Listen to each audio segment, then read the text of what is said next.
The topic for today is the true cause of multiple sclerosis, or the biggest cause of MS.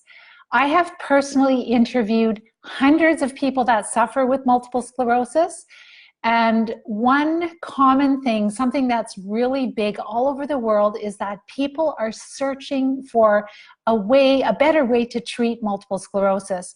And they're asking themselves, is there a possibility that I could beat this? Is there a diet, or is there an exercise or some supplement that could help me to get back to living my life?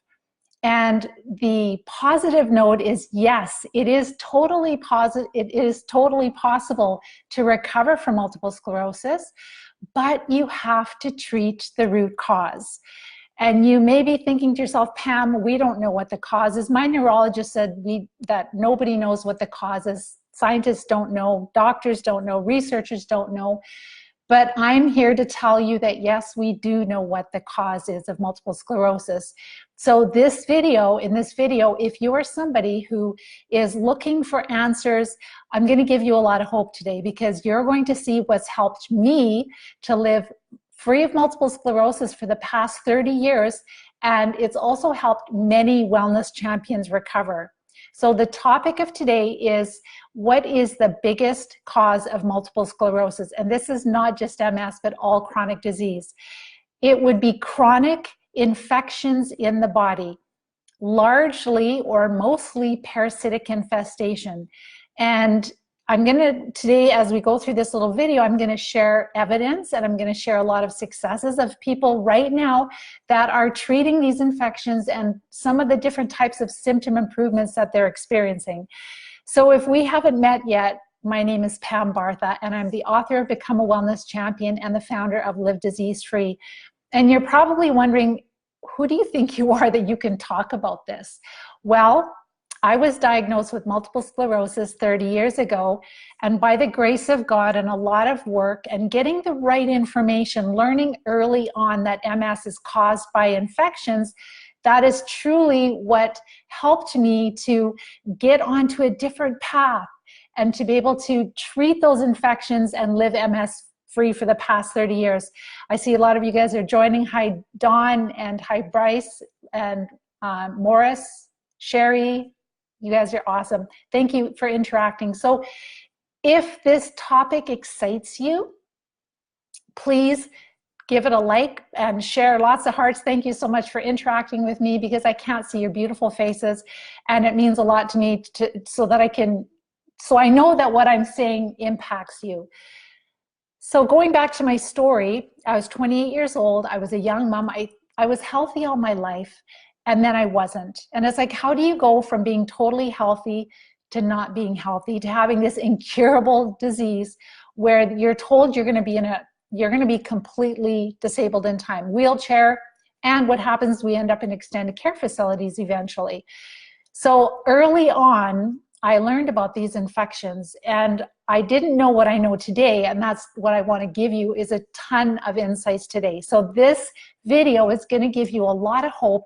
It's going to help you to shift your focus away from just thinking about, there's got to be a diet out there, there's got to be certain exercises that are going to, I'm just going to keep pushing. No, you have to treat the infections. Yes, diet is really important, but there is no diet that will treat these infections. So we're going to start off with when I was first diagnosed with MS, and this is 30 years ago.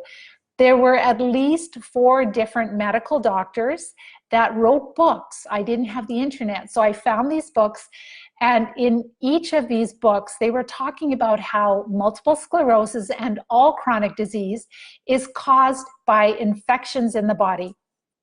At that time, they really talked a lot about fungus and candida. And so that's where I started. I learned about fungus. I never heard of it before. I never had a vaginal yeast infection. So I didn't know what it was, but I did have stomach issues. And many of you can relate to that. Maybe some gas, constipation, especially the constipation, eating the wrong foods, getting stomach aches, bloating, etc. Not extreme, but I definitely did have a history of that, especially the constipation. And so when I read those books, it really gave me like, wow, maybe there's something that I can do. Maybe I can figure out how to treat this candida, and maybe it's going to help slow down the progression. I didn't know if it would cure the multiple sclerosis, but I did know that it could possibly, now I had something that could slow down the progression. So the first book that I read was a book by Dr. William Crook, and it is called The Yeast Connection. Don't buy it. It's really, really old and outdated, but maybe you can find it in a local library and you can just kind of go through it. And I want you to think about this, because there's so many pieces of evidence I'm going to give you that they have known for at least 30 years this. And then why is this not even on the radar? Why are we not even thinking or talking about it? Why is it just immune suppressive drugs that is the standard of care for treating MS? So Dr. William Crook was the first doctor that I came across, read his book, that started to get me excited. Then Dr. Orion Truss, and then Dr. Luc de Schepper, and Dr. Rona, who is a Canadian doctor. All of these doctors had books, and they were all talking about how they were helping their patients with not just multiple sclerosis, but other chronic diseases recover. And that was super exciting for me, right? And so what I want you to remember is that even though they're old books, there really is a big fungal link in multiple sclerosis. So I've put some resources together for you on my website, Live Disease Free. So livediseasefree.com. If you go there later, you can click on, in the main menu, it says research, and we've separated all the different studies, and I am going to put a couple of short videos on there just to help you understand what those studies mean. But in a general sense, when you go to the fungus section, so MS and fungus, you'll see a bunch of studies where they're finding fungus growing in the blood of people that have multiple sclerosis. They're finding fungus growing in the spinal fluid of people that have multiple sclerosis, and even inside the brain cells, all the way into the nucleus of the brain cells in people that suffer with multiple sclerosis. And I'm just talking about MS right now, but I'm sure with other neurological diseases, that's the case also. And we know that there are hundreds of different types of fungi that can cause disease in humans. So just talking about candida is not the end-all be-all. That is not the only type of fungus that can get into our central nervous system, but they have found candida all the way into our central nervous system and in our blood. It shouldn't be there. We know that fungus, the different types of fungi, they can produce some of the most deadliest poisons in the world. Maybe you've heard of aflatoxin, which is produced by molds such as aspergillus, and they are like really, really toxic to our body. So you can just imagine if you have fungus growing in your central nervous system, how that can impact our brain. So there are a bunch of studies there. Again, this has been known for 30 years by medically trained doctors, the heroes, I call them, that back in the day, they were helping people recover. And so that's where I started. I started to treat fungus. Then years later, because I was so passionate about, with like just going from integrative practitioner, and I've tried so many things, and I did parasite cleanses, and I did heavy metal detox, I did so many things. A big part of my success was, number one, I caught it earlier. The earlier you catch multiple sclerosis, it's still going to take work, but the sooner you treat these infections, the less damage they cause in your body. So because I caught it after that really bad episode of optic neuritis that I had, where I had a complete blackout for 6 weeks, and I had weakness and tingling in my legs, but I was able to turn it around pretty quickly by focusing on infections. So as I became like symptom free, that was my last attack, those symptoms subsided. I was on a very strong dose of prednisone to get through that first brutal attack. But as I was really focusing on changing my diet, treating these infections, and then I started to go to see some different integrative practitioners, and they started treating parasites. But back in the day, it was just with herbs. And so unfortunately, I knew that I never cleared the parasites well enough, but I was able to correct these infections enough in my body so I could become MS free.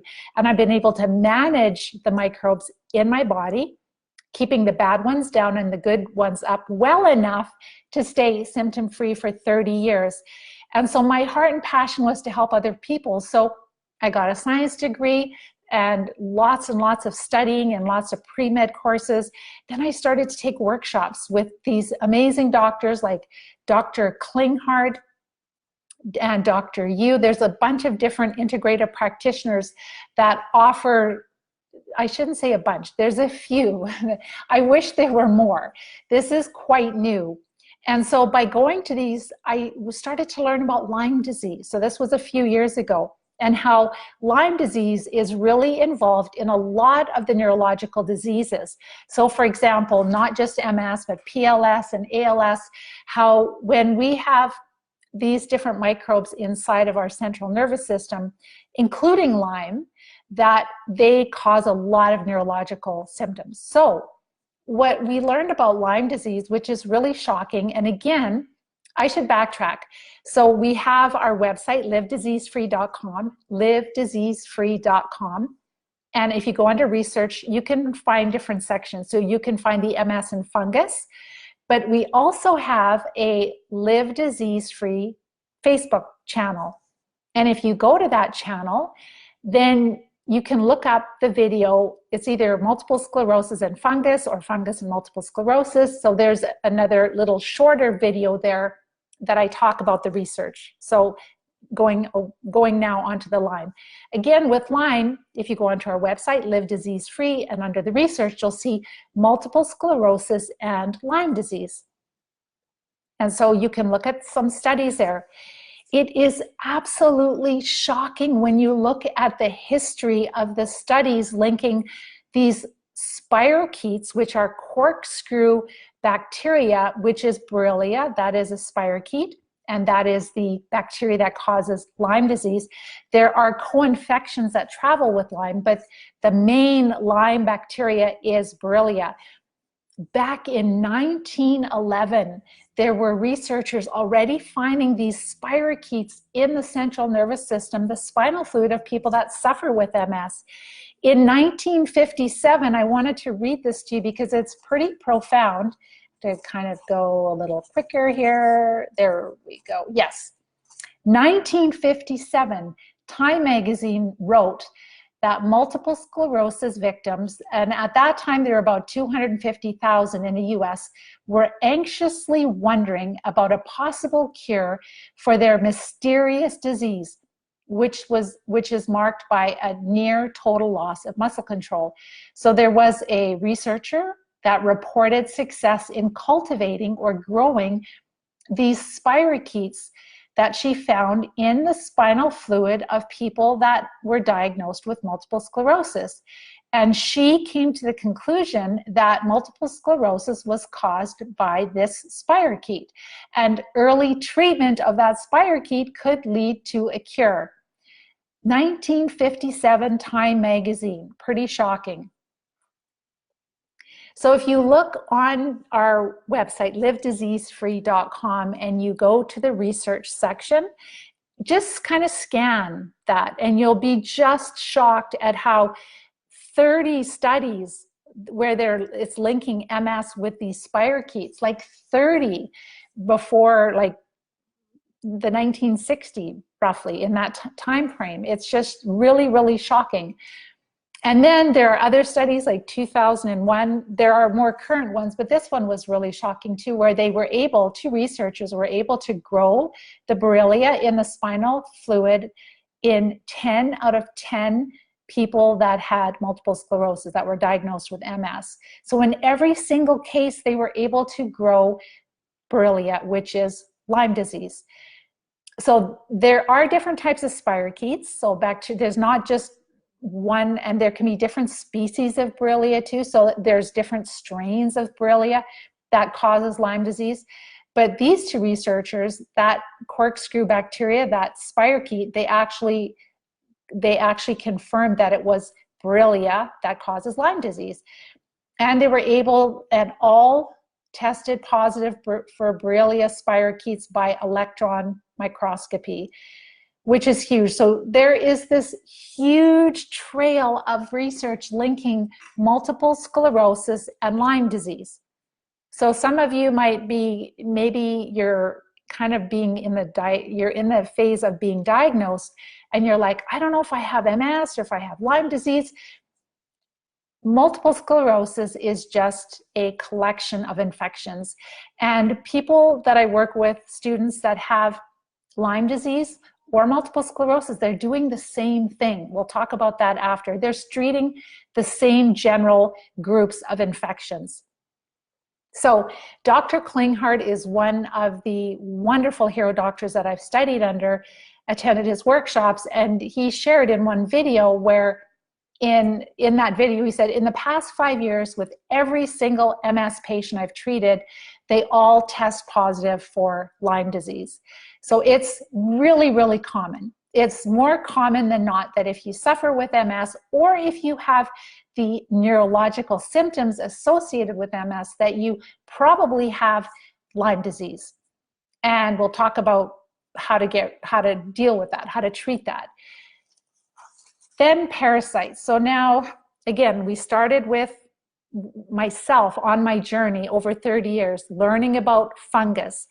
And yes, we knew that parasites should be treated and you use herbs, but if you don't know how infested you are with parasites and you use the herbs, you're just hoping that and praying that these herbs are clearing all the parasites, but we have discovered that that is not the case. So what really tipped us off is that in 2016, Dr. Alan McDonald, who is a pathologist in the United States, he is amazing. He should win such a huge award for this. And I'm going to be putting a lot of effort in getting his research out this next year, because I don't understand why it is not getting more traction. I hope you guys will share his lecture with every MS group and keep sharing and sharing, because not everybody is on all the time, and just keep sharing it so that it gets some traction, because this is truly the direction that we have to go in recovering from multiple sclerosis. So Dr. Alan McDonald was asked to examine a gentleman who died, and they wanted to know if he had Lyme in his central nervous system. And they wanted to know if he had multiple sclerosis, but the family wanted to know if he had Lyme disease also. So he examined the central nervous system of the gentleman who passed away. And yes, he confirmed that this gentleman had Borrelia in his spine, in his central nervous system. But Dr. Alan McDonald also found tons of small parasitic worms especially in his spinal fluid, but also in his brain. And then he started thinking, well, I wonder if this is an anomaly, if this is just a one case, or if this possibly could be in other people that suffer with MS. So he got another 10 samples from brain banks. So these are the remains of the central nerve, the brain and spinal fluid of people that have died, that I don't know if they're, when they died, if it was like the cause was MS, but they all had a MS for years, obviously. And so it was confirmed cases of MS.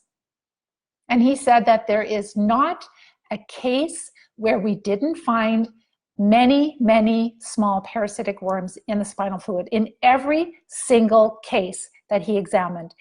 And he looked at the spinal fluid, and it was chalky. Like if you have worms living in your spinal fluid, there's waste material, and some of the worms will die and they deposit their feces in us, etc. He found he has pictures of them mating, and also of them, when they're wiggling around in our central nervous system, they can cause a lot of damage to inflammation to our brain material, and also the nerves in our central nervous system. He found little babies, he found eggs, he found the mating, lots of them. In the brain, he had to look a little harder, because obviously they'd have to kind of try to move in. It's easier for them to swim around in the spinal fluid. This is so huge, because for about 100 years, veterinarians have known that when these small worms get into the central nervous system of domestic animals, that would be cats, horses, dogs, cattle, goats and sheep, etc., these animals have symptoms identical to multiple sclerosis. They have terrible fatigue. They have weakness in their limbs. They have blindness. They have numbness. They have paralysis. They have spasticity. They have drop foot. When you see this, because I've looked at the studies, I've looked at the animal studies of these veterinarians that are talking about these nematodes in the central nervous system of animals, and they have all these symptoms. And I'm like, those are exactly the symptoms that we're dealing with in multiple sclerosis. Has anyone thought that maybe we should look, because we know these worms can be passed from animals to humans? Maybe we should be looking to see, is it possible that these worms could be in the central nervous system of humans? Well, of course, it's going to take a long time to research, to have people to go in this direction, right? Because there's lots and lots of reasons to keep status quo the same. So what we decided to do with our students is, what kind of treatments are treating these small parasitic worms? And let's see if this makes, if people are taking them, if that helps. So with our students, we're very fortunate that we're building this network of practitioners that are working with us, which is awesome. And some of them can prescribe and some of them can't prescribe, but they can do energy testing. So unfortunately, because it's going to take so long to, determine which species of these small worms and also other worms, etc., is causing the MS symptoms, we'll just start treating. So what are the best treatments? So we've been using those, but in the interim of that, we've also found that through using an oxidizing agent, so students are doing enemas and they're using some herbs and they're combining. So we're using strategy. And if you guys didn't get a chance to listen to my masterclass training, we will put a link in it here so you can listen to it. But I just want to share with, well, maybe I'll just leave this till the end with the insights that I've had. But what we found is that our students that have chronic disease, they're infested not just with those little tiny nematodes. How do we know? Because when you take treatments, their symptoms improve. But they also have very often large worms, anywhere between 6 inches up to 2 feet long. We have hundreds of pictures of parasites that they've been passing, our students have been passing, and they feel so much better when they're passing them. It's shocking. And even not just the roundworms, but flukes. I myself passed roundworms and I passed flukes. Some are liver flukes, they could be smaller, some are intestinal flukes. Those are flatworms. And when you pass them, your stomach just feels so much better. So what I have come to understand, because over the last year, it's been about a year now that our students are perfecting treatments, I'm going to go over some insights that we've learned, is that MS is mostly caused, the biggest cause of multiple sclerosis is a parasitic infestation. And remember, a parasite is anything that's living inside of us that it's a freeloader, it's eating our nutrients, it's infecting us with whatever's living in it, it's depositing its waste material and metabolites in us. So we know that they can produce lots of alcohols and acids and ammonia and amphetamines and morphine-like substances, and on and on and on, neurotoxins, which impact our mood and our brain function and our mobility. That's all that this is. So I forgot one thing I wanted to mention about Dr. Alan McDonald with respect to those nematodes, which is really huge, is that as those little nematodes move into the central nervous system, he showed, and I've shared that in my master class training, pictures of that, but these worms carry Borrelia inside of them, the bacteria that causes Lyme disease. So they're actually infecting us with Lyme disease and probably other things too, like fungi, etc. So a lot of us have a lot of parasites living in our gut. We end up with leaky gut. They move into our blood. They start to move into different organs. They move into the central nervous system. We can have a tapeworm in our intestines, and the little immature forms, the larvae, will move into our blood and settle in organs. We can end up with cysts. They move into the central nervous system. We can end up with lesions there that cause MS symptoms. So it's not always just those little nematodes. But the lesions we have in the central nervous system are pockets of infection. We have had students that we're collecting research now.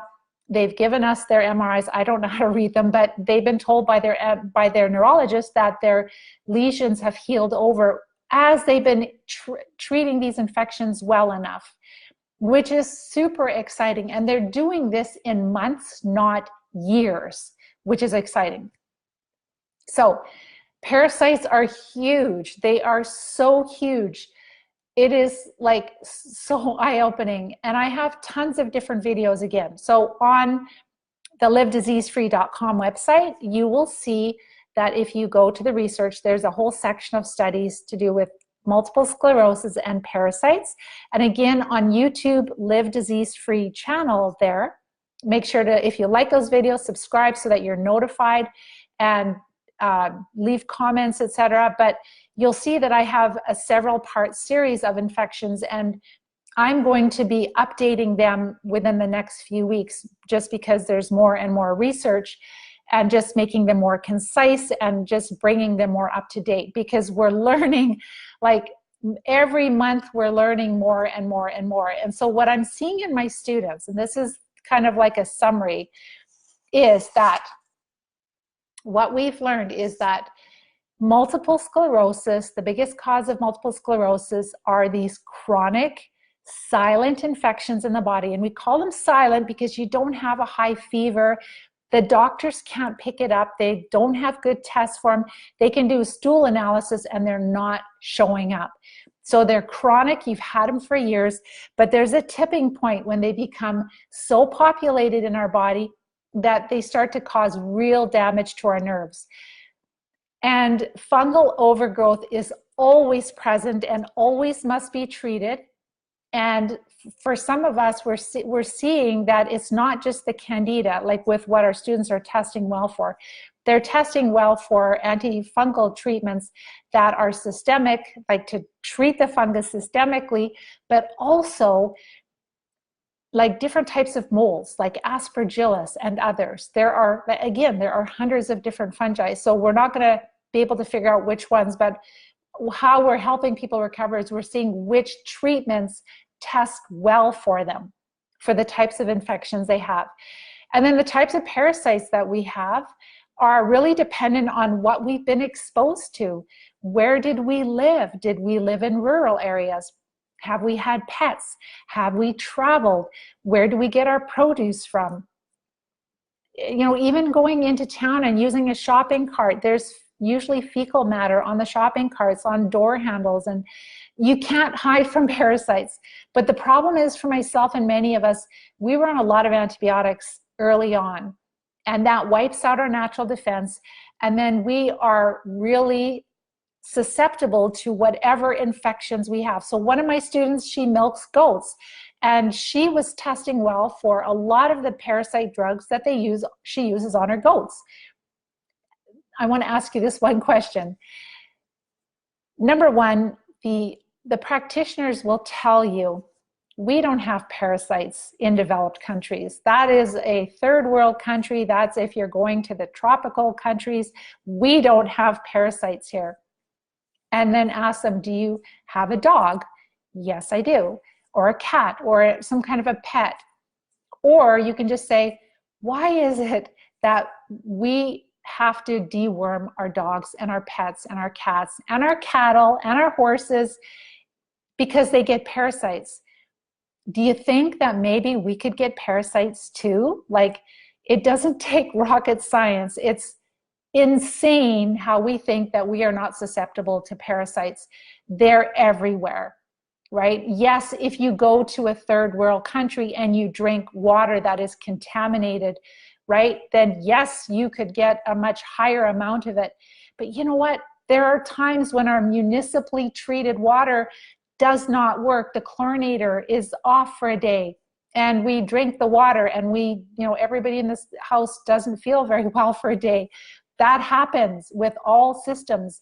So, and we are exposed to, through our pets, through our produce that we purchase. Maybe we don't wash the produce well enough. Maybe we don't wash it well enough to get the parasites off, etc. Eating in restaurants. Do you eat out in a restaurant? Who prepares your food? If it has not been heated and somebody goes to the bathroom and they don't wash their hands and they have parasites, you're exposed. It's just part of life. So what's a good thing is to, number one, get those parasites down, decrease them in your body, and then once you're well, deworm yourself like we do with our pets, once a year, twice a year, to prevent and to protect yourself. Knock back fungus at least once a year. And that is truly how you stay disease-free once you recover. So again, the multiple sclerosis is caused by chronic infections in the body. Fungus is always involved. Usually Lyme disease is involved also.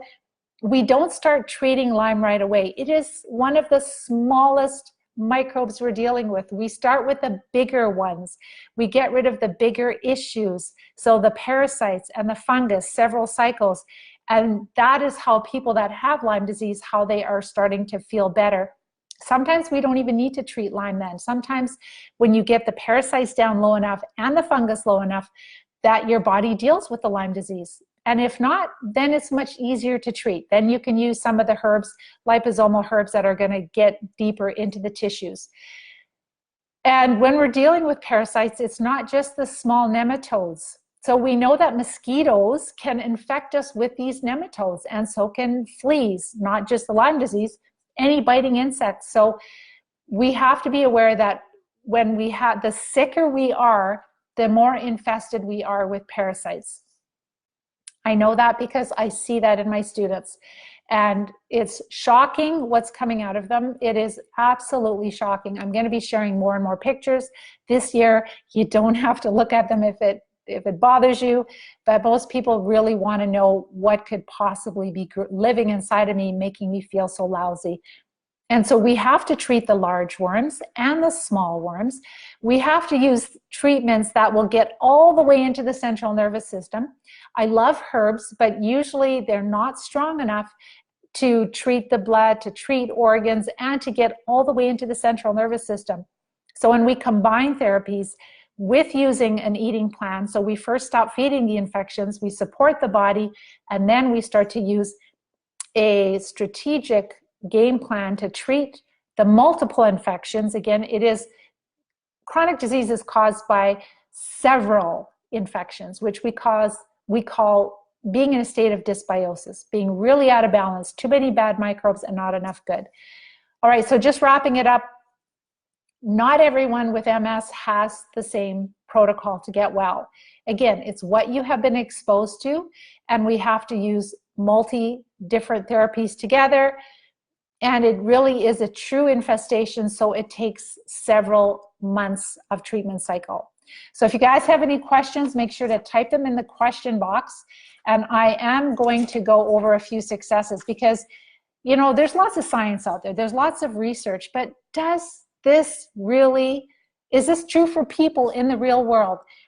So what I'm going to share with you are some successes of students right now that are on the journey to recover.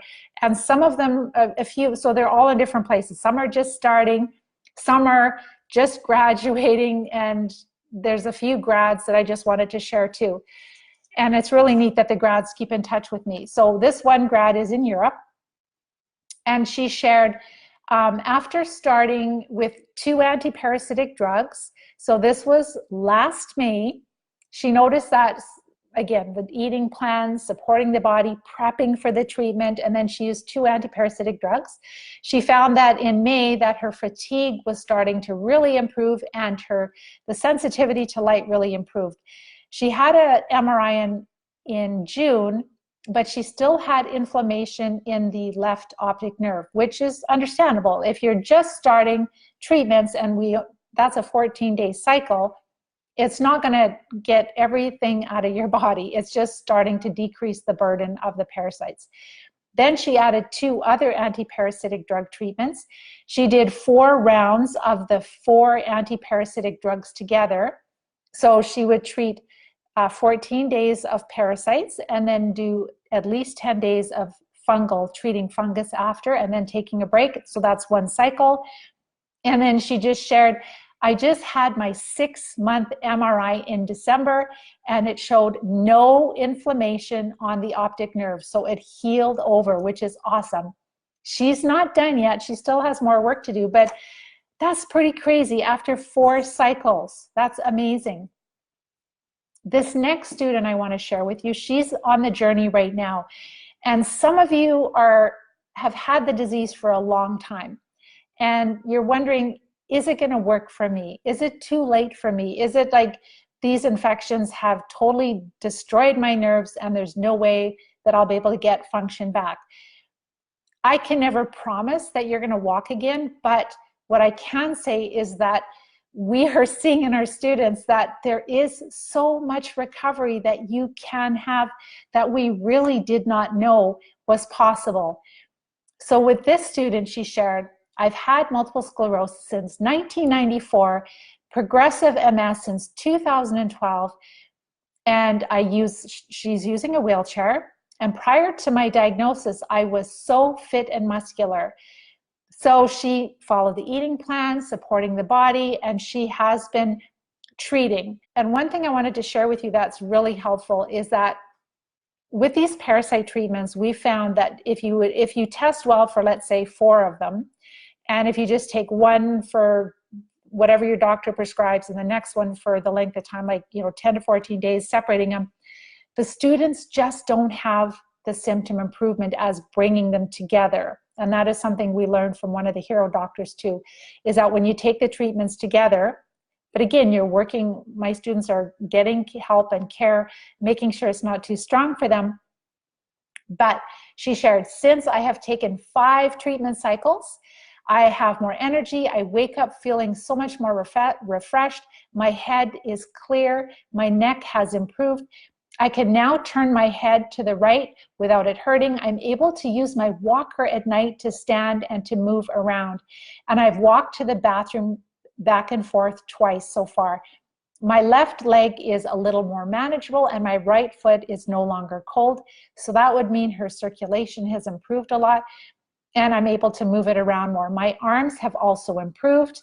Before, I would only shower in the morning because I would be too tired, but now I can shower midday and I can do it safely. My throat is 100% better.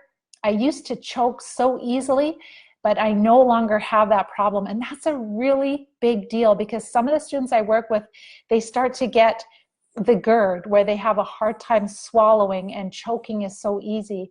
So that is so again, GERD, inflammation, infection in the esophagus, and that is settling down. So when I stand now, I feel much stronger after each medication cycle. And with getting some help to get onto my bike, I'm starting to work at getting my strength back in my legs. I now believe that being very sick and so infested with parasites, I will continue to improve. And then another student shared that he's in the treatment in his first treatment cycle. So these are all what I've gotten in the past couple of weeks. So this is really fresh off the press. And what I wanted to share with you, if you want to listen to their voices, so when students graduate, then I interview them and record them. So if you want to listen to their voices, go onto our website, livediseasefree.com, and there you can listen to them video. You'll have tears in your eyes. Also on YouTube, Live Disease Free on YouTube. We're starting to put them up on YouTube there, MS Recovery. So it's super exciting. It's such an honor to support the Wellness Champions. So this gentleman, he said, all is well. My symptoms are coming way down since he started the parasite treatments. I'm sleeping better at night, which is so good. My anxiety has dropped off to almost nothing. So he has suffered with terrible anxiety, which is not everyone has it, but a lot of people have severe anxiety and or depression. when they're dealing with these infections. So there's an improvement in my attitude, and my brain fog is gone. So this is super fun. I got a new toy to go out into the desert, a Honda side-by-side. It's great and helps me to forget all that's happened to me in the past 3 years. And it brings me back to those feelings of excitement and adventure and danger. I love it. Yes, so do I. And then this is another student that is quite new. And she shared, I found out about the Live Disease-Free Eating program from Facebook. My legs were getting so very heavy. It was painful to walk and stand for any amount of time. And I started to follow the Live Disease-Free Eating plan. And I started to notice huge difference when I wasn't eating sugar.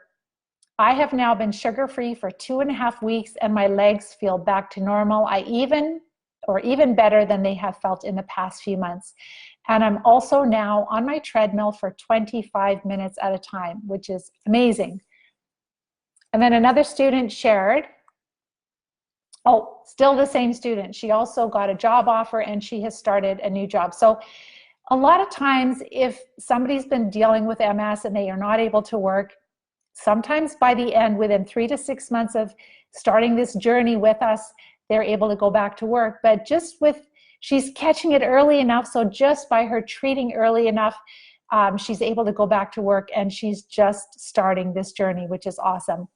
Another student in Europe shared, I've just started my 2nd cycle last Saturday, and he's on 6 treatments at one time, and he's tolerating them really well. He's a little bit more tired working with his practitioner, but he's sleeping really well, going to bed earlier, waking up nice and early and fresh. The mobility in my left hand and fingers has improved. My bladder control is improving. I can drink a lot, even before bed, even in the evening. When he started the program with me, he wasn't drinking water. And I told him, you have to drink water, because for a lot of you, you understand, you don't want to drink water because you'll have accidents, you have to be on the toilet all the time. But he now can drink water even in the evening before he goes to bed. Another student, Laura, shared she's just finishing the cycle with the last, so treating fungus. So we treat parasites and then fungus. And she said, I am waking up earlier and able to be more active in the morning. I'm exercising more. I'm able to do more individual exercises. I'm experiencing less dizziness while I exercise. Sleeping better most nights. I'm passing worms almost every day, doing the enemas. It used to take me 5 to 6 hours to complete a module. She's taking a program online, and now it only takes her 2 hours. So other improvements in symptoms is the dizziness is way down, vertigo is down, balance has improved, attitude so much better, stamina is improved, energy level improved, numbness down, buzzing in feet. Like, these are getting down to like anywhere between 0 to 2 to 3, which is really awesome. So with each treatment cycle, they're going down, down, down. Her spasticity down to 0. She was able to go to the movies last Sunday and sit through the entire film without any spasticity. How amazing is that? And she's exercising every day and stretching every day. The last one I wanted to share here is a student who is just finishing the program. She caught the multiple sclerosis earlier, and she is symptom-free. Doesn't mean she's done treating, but she is symptom-free, which is awesome. So this week was great. No symptoms that I noticed. I'm so incredibly thankful for your sacrifices so I can experience this. It is a great way to start the new year. Woohoo! And we had a great holiday, and she shared that she can handle the saunas now, because a lot of us can't handle the heat, and now she can do the saunas. The vast majority of people have never heard that MS is caused by infection. My hope is that you will share this video with other people so that they have an opportunity to go down a different path like I did. So this student is a graduate, and she just sent and this was just in the last few days here. Finding this Live Disease-Free program has been the biggest miracle in my life. I had progressive multiple sclerosis almost 30 years, never experienced a remission or a relapse, only a gradual decline. I've had many healings over this past year. The first being a lifetime of constipation, only having a bowel movement every 3 to 4 days. Now I have a bowel movement every day and sometimes twice a day this whole past year. I have not walked in 15 years. I am partially paralyzed on my left side. I can now stand for a few seconds, and I've also been exercising. My left hand was totally atrophied, and now I can open and close my hand. There are so many other healings. I have increased energy, strength, stamina, and just moving better. I am beginning my 5th cycle of treating the infections, and I'm using the enemas and following the entire plan. I'm going to keep using this program until I am symptom-free. A huge heartfelt thank you. And so what she is doing is following the eating plan. She's using 1, 2, 3 anti-parasitic drugs, and she's also using the enemas to get the parasites out. And she's also using herbs for candida, and I recommended for her that she might want to start treating the fungus a little bit more aggressively also.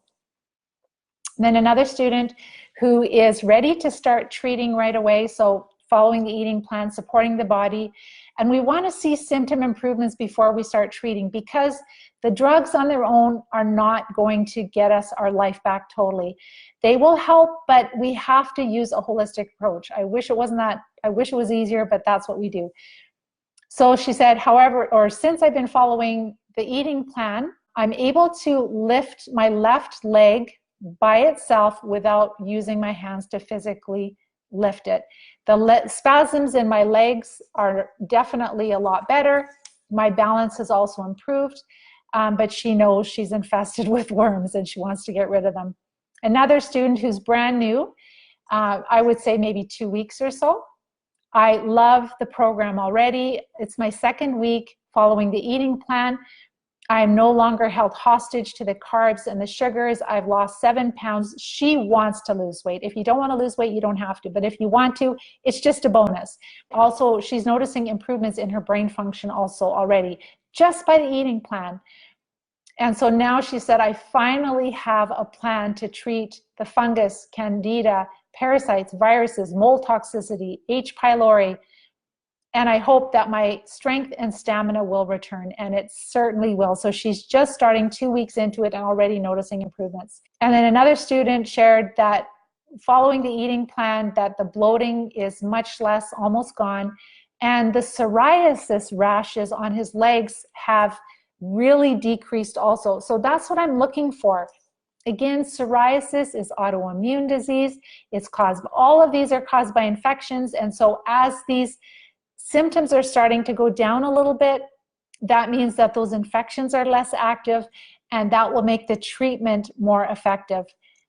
And then another student shared that she was able to go on the longest walk she's done in years. So she's done at least 2 treatment cycles. She's still treating. And so she's using the anti-parasitic drugs, and she's doing the oxidizing enemas, clearing out the intestines.